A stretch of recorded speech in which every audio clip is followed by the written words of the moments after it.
આજે આપણે બનાવીશું વરસા ડોડીના ફૂલનું શાક. આ ચોમાસામાં જ મળે છે, એટલે જ એને વરસા ડોડી કહેવાય છે. આના બીજા નામ જીવંતિકા, સીતા ડોડી, વસેટીની ભાજી પણ કહેવાય છે. અતિ પ્રાચીન કાળથી શાક બનાવવામાં ડોડીનો ઉપયોગ થાય છે. ડોડી એ વર્ષા ઋતુમાં થનારી ચીકણી અને ઝાડમાં વીંટળાઈ રહેલી પાનવાળી વેલ છે. આયુર્વેદ શાસ્ત્રીઓ ડોડીને શાક શ્રેષ્ઠા કહે છે.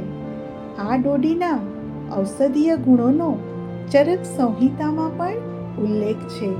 તો ચાલો જોઈએ વરસા ડોડીના ફૂલનું શાક.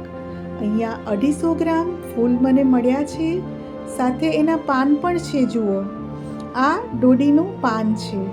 એ પાનની પણ રેસીપી બને છે. મુઠિયા બને, ઢેબરા બને, ભજીયા બને.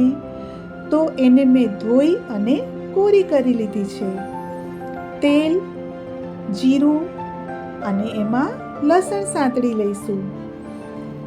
આ ડોડીના ફૂલનું શાક બનાવવા માટેની તમામ સામગ્રીનું માપ મેં ડિસ્ક્રિપ્શન બોક્સમાં આપેલ જ છે, તમે રિફર કરી શકો છો.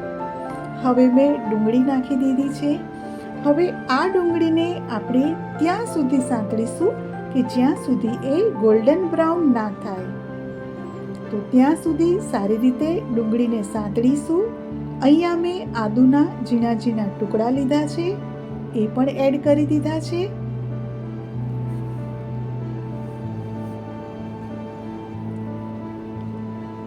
ફરીથી એકવાર ચેક કરી લઈએ. અને હું લીલા મરચાં છેલ્લે નાખીશ, કારણ કે સોતે થતી વખતે લીલા મરચાં છે એની જે કલર છે ગ્રીન એ જળવાતો નથી. તો છેલ્લે મેં લીલા મરચાં પણ એડ કરી દીધા છે અને ફરીથી આપણે સારી રીતે ડુંગળીને સાંતળીશું. ચાલો ફરીથી ચેક કરીએ. જુઓ, આપણી ડુંગળી એકદમ ગોલ્ડન બ્રાઉન સરસ શેકાઈ ગઈ છે. ફ્લેવર પણ સરસ આવે છે. તો ધોયેલા અને ચૂંટેલા આ છે વરસા ડોડીના ફૂલ. કેટલા સુંદર દેખાય છે. તો એને આપણે આ પેનમાં એડ કરી દઈશું. ગેસની ફ્લેમ મીડિયમ રાખીશું. બધું સરસ રીતે હવે આપણે મિક્સ કરી લઈશું. હવે આ છે એ ડોડીના પાન જે નીકળ્યા હતા, એને પણ મેં ઝીણા ઝીણા કટ કરી લીધા છે અને એડ કરી દીધા છે. ફરીથી બધું મિક્સ કરી લઈએ. ગેસની ફ્લેમ બિલકુલ ધીમી રાખજો, નહીંતર શાક બળી જશે, કારણ કે આ શાકમાં પાણી નાખવાનું હોતું નથી. અને આ શાકને કૂક થતાં પણ બહુ વાર નથી લાગતી. હળદર, હિંગ, ધાણા જીરું અને લાલ મરચાં પાવડર હું ખૂબ જ ઓછો નાખીશ, કારણ કે શાકનો કલર બદલાઈ જાય એનાથી. અને આપણે તીખાસ માટે લીલા મરચાં નાખેલા જ છે. ફરીથી બધું મિક્સ કરી અને એને ઢાંકી દઈએ, કૂક થવા દઈશું. હવે 4 મિનિટ પછી ફરીથી ચેક કરી લઈએ. આપણું શાક કૂક થવા જ આવ્યું છે. ફરીથી એક સ્ટર આપી દઈએ. તમને થશે કે મીઠું કેમ નથી નાખ્યું? તો હા, આ શાક છે એ સોસવાઈને થોડું થઈ જાય છે, એટલે આપણને મીઠું નાખવાનો અંદાજ નથી આવતો.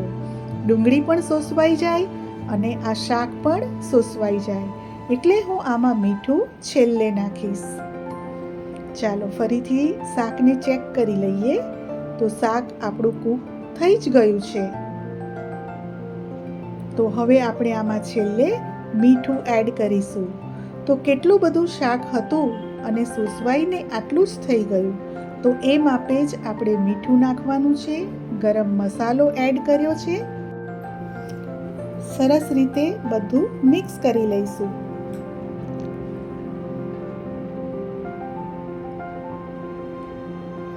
હવે આપણે એને ચેક પણ કરી લઈએ. તો જુઓ, મેં એક વરસા ડોડીનું જે આ ફૂલ છે એને દબાવી જોયું. એકદમ પ્રેસ થઈ ગયું છે, એટલે કે આપણું શાક કૂક થઈ ગયું છે. બસ 2 મિનિટ માટે એને મેં ઢાંકીને રાખ્યું હતું. જુઓ, આજુબાજુથી બધું તેલ છૂટું પડી ગયું છે, એટલે આપણું શાક એકદમ તૈયાર છે. તો ચાલો એને સર્વ પણ કરીએ. તો મેં અહીંયા એક પ્લેટમાં એક ડોડીનું પાન મૂક્યું છે અને એમાં હું આ શાક સર્વ કરું છું. પેટ સંબંધી, ત્વચા સંબંધી કે આંખોની સમસ્યા હોય એ બધાનો ઈલાજ એ આ વરસા ડોડીના ફૂલ છે. આ ડોડી છે એ ત્રિદોષ એટલે કે કફ, પિત્ત અને વાયુનું શમન કરે છે. ફ્રેન્ડ્સ, આપને મારી રેસીપી કેવી લાગી મને કોમેન્ટ બોક્સમાં જરૂરથી જણાવજો. અને આપને મારી રેસીપી ગમતી હોય તો મારી ચેનલને સબસ્ક્રાઈબ કરશો અને મારા વિડીયોને શેર કરીને લાઈક આપશો. Thanks for watching.